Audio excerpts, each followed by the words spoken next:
Ya, what's up? Kembali lagi di Kode Serabutan dan saat ini kita akan membahas tentang teknologi yang bernama augmented reality, virtual reality, sampai ke mixed reality. Oke, sebenarnya untuk membedakan teknologi yang saya bilang itu memiliki kata kunci, yaitu digital dan dunia nyata. Kita masuk ke pengertian AR.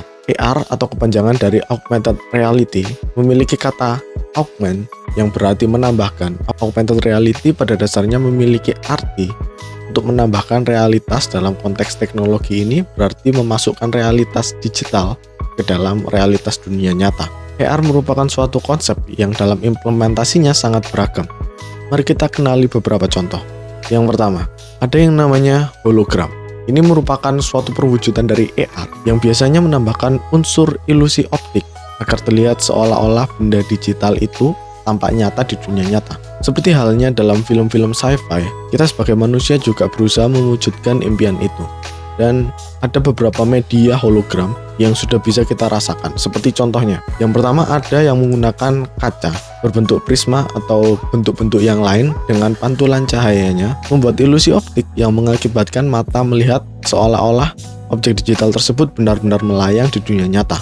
Kelemahan dari teknologi ini tentu saja dari kacanya itu sendiri, karena benda ini hanya tampil sebatas pantulan cahaya. Jika kita bergerak memutar ke kanan ataupun ke kiri, sudut proyeksinya akan terlihat berbeda. Kemudian yang kedua, menggunakan proyektor yang bisa mendeteksi depth atau jarak dari proyektor itu dengan objek yang dikenai sinarnya. Dengan itu proyektor bisa melakukan perhitungan agar gambar digital yang dihasilkan lebih terasa nyata. Ini merupakan perpaduan proyeksi gambar digital dengan dunia nyata yang sangat imersif. Biasanya digunakan untuk acara event teknologi untuk menggait minat audiens. Interaksi juga dapat dilakukan biasanya dengan sentuhan di dinding tempat proyeksi cahaya itu dilakukan. Kelemahannya tentu saja proyeksi ini terbatas pada bidang yang disorot cahaya. Agak kurang untuk proyeksi 3D benda yang secara detail, tapi menarik bila dilihat secara keseluruhan. Nomor 3, hologram yang menggunakan media baling-baling, yang mana setiap baling-baling memiliki lampu LED yang bisa menyala dan menampilkan gambar digital. Sistemnya cukup simpel, dengan menggunakan baling-baling yang berputar kencang, menjadikan mata manusia tidak dapat melihat antara jarak baling-baling sehingga terlihat seperti transparan. Dengan LED-nya, juga mampu untuk memproduksi cahaya yang dapat dilihat oleh mata sehingga proyeksi benda digital dapat terlihat seperti melayang tanpa ada alat di sekitarnya. Produk ini biasa digunakan untuk advertisement, cukup untuk menarik perhatian mata pengunjung yang lewat, tetapi juga memiliki kelemahan untuk dimensinya, yaitu plain 2D saja. Meskipun bisa untuk menampilkan gambar 3D, tetap proyeksi hanya akan seperti screen yang transparan. Kemudian keempat, adapun hologram baling-baling yang lebih advance. Ini seperti baling-baling yang tadi, cuman teknologi yang saya ambil ini dari Foxconn. Mereka membuat hologram 3D yang bisa dilihat dari segala arah. Ini merupakan teknologi yang cukup revolusioner. Dengan proyeksi ini, konten digital berupa 3D akan benar-benar tampil seperti 3D di dunia nyata. Pandangan mata juga tidak akan terganggu di berbagai macam sisi penglihatan. Cara kerja hologram ini seperti baling-baling yang saya sebutkan sebelumnya, tetapi memiliki perbedaan sedikit. Volumetric display, sebutan untuk produk ini, menggunakan bidang 2 dimensi yang dapat menampilkan cahaya, lalu digerakkan ke atas dan ke bawah. Seperti yang kita lihat, benda yang ditampilkan tidak akan dapat secara fisik disentuh karena akan mengganggu kecepatan bidang tersebut. Dengan cara kerja seperti itu, suara yang dihasilkan oleh proyeksi ini cukup bising, sehingga biasanya produk ini dilengkapi dengan penutup kaca agar suaranya tetap teredam dan agar benda luar tidak mengganggu jalannya proyeksi ini bekerja. Kemudian yang terakhir, ini hologram yang paling advance menurut saya. Hologram yang menggunakan partikel. Tetapi tetap, kita dengan tangan fisik tidak akan mampu untuk menyentuh proyeksi digital itu, karena mungkin akan membuat proyeksinya berantakan, tetapi proyeksi ini menggunakan partikel yang melayang untuk menangkap cahaya yang dipancarkan dari alat sekitarnya. Dengan kecepatan tinggi, partikel akan bergerak menyesuaikan konten digital yang disediakan, sehingga proyeksi cahaya akan berbentuk 3D dan terlihat dari segala arah. Itulah beberapa teknologi hologram yang masih termasuk dalam augmented reality ini. Lanjut yang kedua, AR dalam layar. Ini merupakan salah satu perwujudan AR yang paling sering kita lihat. Memunculkan objek digital akan lebih mudah ditampilkan dalam layar tentunya, entah itu dari komputer maupun dari smartphone. Dengan bantuan kamera yang ada dalam perangkat tersebut, device dapat mengambil gambar dari dunia nyata dan diolah atau dimanipulasi agar dapat ditambahkan objek digital yang kita harapkan. Mari kita ambil contoh yang pertama. Filter. Sangat sering kita gunakan untuk keperluan entertain, hiburan, di platform media sosial maupun di aplikasi-aplikasi enterprise tertentu. Cara kerja filter pun cukup simpel.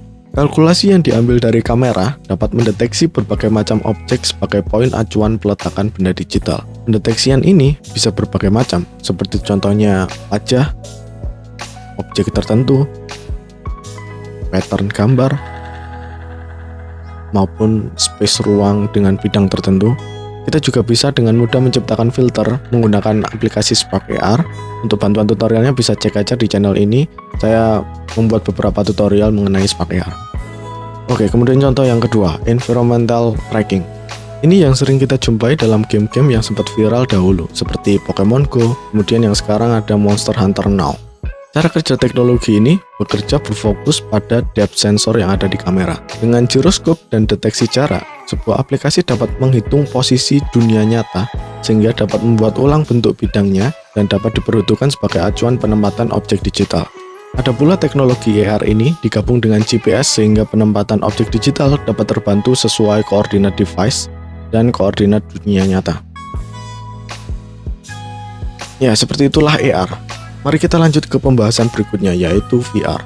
VR kepanjangan dari Virtual Reality, yang berarti realitas virtual atau tidak nyata. Konsep ini membuat kita sebagai pengguna dibawa masuk ke dalam realitas digital tertentu agar pengguna dapat merasakan pengalaman yang berbeda. Jadi perbedaan ini sangat jelas bertolak belakang dengan AR, yang mana AR membawa dunia digital ke dunia nyata, sedangkan VR membawa orangnya yang nyata ke dalam dunia digital. Sayangnya semua media VR itu memiliki satu kesamaan. Lensa yang diletakkan di mata. Semua device VR seperti itu. Masih belum ada media lain yang benar-benar berbeda ya untuk memberikan solusi VR ini. Pengennya saya sih kayak Nevergear gitu ya di SAO. Cuman pindah kesadaran itu belum bisa terjadi untuk sekarang. Ya, itu semua masih dalam mimpi aja dan animasi. Mungkin itu masih berpuluh-puluh tahun ke depan ya untuk mencapai hal tersebut. Oke, kita lanjut mengenai device VR. Sebenarnya konsep ini sudah ada dari 1838. Cukup lama, tapi tentu saja semua terbatas oleh teknologi pada tahun itu.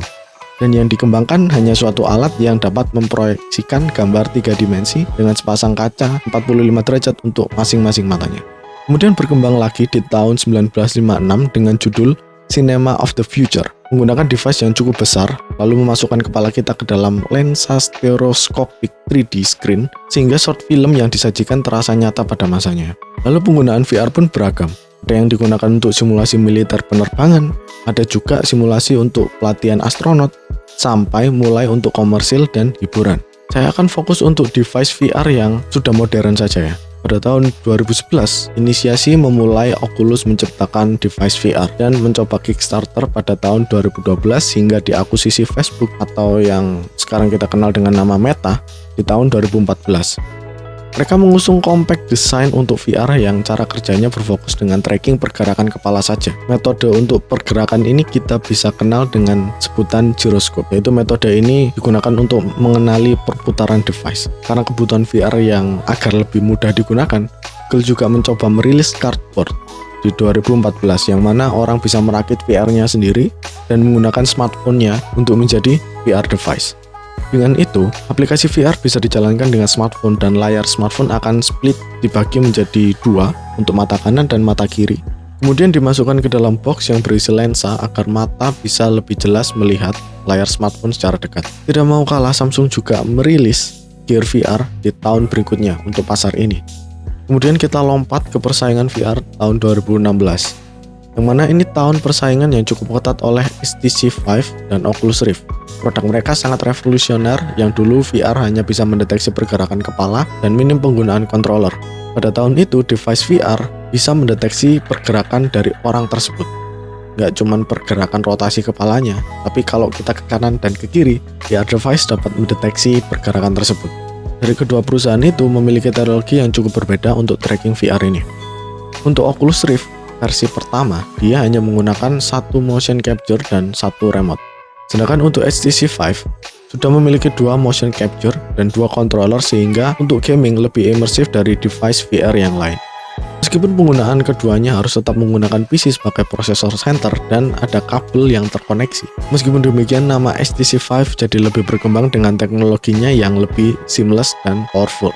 2019 teknologi pun berkembang lagi untuk VR device, yang mana Oculus mengeluarkan Oculus Rift S dan Quest yang pertama, tanpa motion tracker yang terpisah, yang mana motion tracker ini digantikan dengan kamera yang ditanam di headsetnya. Dengan konsep tersebut, device dapat menampilkan pass-through sehingga memungkinkan pengguna untuk melihat dunia nyata sambil menggunakan VR headset. Dengan begitu, instalasi jauh menjadi lebih mudah dan membuat device ini menjadi lebih populer kembali, menjadi pesaing ketat untuk HTC. Di saat itulah muncul istilah untuk VR standalone, yang mana pengguna VR bisa menggunakan VR tanpa menggunakan kabel yang terhubung di PC. Persaingan teknologi VR pun masih berlanjut dan berkembang sampai sekarang. Oke, kita masuk ke dalam mixed reality. Waktunya kita kembali dengan dua konsep teknologi tadi, AR dan VR. Sudah semakin berkembang dan muncullah suatu teknologi baru yang mereka sebut mixed reality. Nah, mixed reality ini memiliki pengertian dasar yang saya comot dari internet sebagai berikut. Merupakan perpaduan antara AR dan VR. Jadi tidak hanya membawa objek digital ke dunia nyata, ataupun membawa orang ke dalam dunia digital, konsep ini menggabungkan keduanya, yaitu dunia digital yang digabungkan dengan dunia nyata. Sehingga dunia nyata terlihat tercampur dengan dunia digital. Ini menurut saya sih cuman gimmick saja ya. Biar lebih keren aja namanya gitu. Padahal konsep dasarnya ya tetap augmented reality, yaitu menambahkan augment. Dalam konsep mixed reality ini menambahkan dunia digital dalam dunia nyata. Ya jadi, ya tetaplah augment menurut saya. Kita mulai dari device yang sangat dekat dengan konsep ini, yaitu Magic Leap dan HoloLens. Mulai dari 2016, HoloLens mengeluarkan pre-production device-nya, hingga 2019 muncul HoloLens 2 yang sudah sangat stabil tentunya. Tidak kalah, Magic Leap juga mengeluarkan produknya di tahun 2018 dan 2022 untuk Magic Leap yang kedua. Dari kedua device tersebut, kerja dasarnya itu sangatlah mirip, menggunakan kamera yang ada di headset sehingga dapat men-tracking environment yang ada di sekitar dan menampilkan objek digital pada layar transparan yang ada di headsetnya. Kelemahan produk ini kurang lebih sama, yaitu kejernihan lensa yang saya rasa agak gelap. Disclaimer dulu ya, untuk informasi ini saya hanya pernah mencoba device Magic Leap yang pertama. Jadi sempat membuat aplikasi untuk testingnya juga, dan itu experience yang saya rasakan. Jadi waktu dipakai itu emang terasa agak gelap ya. Cuman selebihnya memang untuk device ini sangat imersif. Kemudian lanjut, tidak lupa untuk konsep mixed reality yang sudah saya utarakan sebelumnya, akhirnya pesaing pun muncul. Meta akhirnya membuat device mixed reality yang menyaingi produk-produk tersebut dengan konsep yang sangat berbeda. Nama device tersebut yaitu Meta Quest Pro. Pada Oktober 2022, pada awal perilisan dan pengumumannya, saya melihat dan saya merasakan mind-blowing sekali gitu, karena memiliki konsep mixed reality yang out of the box. Dari kedua device mixed reality yang sebelumnya, itu hanya menggunakan lensa transparan untuk menciptakan ilusi digital. Tetapi sangat berbeda dengan Meta Quest Pro yang menggunakan kamera color pass-through-nya untuk menangkap gambar dunia nyata dan ditampilkan kembali di lensa headset tersebut tanpa transparan tentunya. Dengan begitu tidak ada lagi keluhan saya yang namanya lensa yang agak gelap. Tinggal pengaturan dari headset saja yang perlu diatur kecerahannya atau warnanya. Ini sangat keren waktu itu, dengan konsep baru yang sangat fresh. Meskipun dengan dobrakan konsepnya, device ini tidak luput dari kelemahan. Ada beberapa poin yang perlu diperhatikan seperti kamera color pass-through dari device-nya tidak 100% merepresentasikan dunia nyata. Warna dan resolusi akan menjadi barrier penghalang bagi device ini. Kita akan melihat perbedaannya karena tidak terlalu jernih dan warnanya kurang akurat. Sampai halnya kekurangan itu mencoba diperbaiki oleh munculnya Quest 3 setahun setelahnya. Meskipun masih ada beberapa catatan, untuk detail tentang Quest 3 bisa cek video review saya di channel ini. Saya taruh di deskripsi atau mungkin di card di atas. Device Quest 3 ini masih merupakan suatu produk yang sangat bagus. Apalagi dengan konsep mixed reality-nya dengan harga yang cukup terjangkau menurut saya. Itu sudah lebih dari cukup daripada kita lihat pesaing-pesaingnya ya seperti HoloLens atau Magic Leap gitu. Untuk produk mixed reality dan dengan harga yang kurang lebih $500, Quest 3 merupakan device mixed reality yang menurut saya cukup worth it. Dan begitulah pengertian dan pembahasan mengenai teknologi yang bernama mixed reality. untuk 2024 ini Apple akan membuat device yang sangat bagus, tentu saja resolusinya lebih gede dan sensor-sensornya juga banyak, dan untuk kedepannya juga mungkin teknologi AR maupun VR lebih berkembang dan lebih simple lagi gitu. Dan mungkin kalau ada pertanyaan atau informasi saya yang salah, atau mungkin kalian mau mendapatkan informasi, silahkan komen aja di bawah. Jangan lupa like dan share dan subscribe tentu saja, and see you the next video.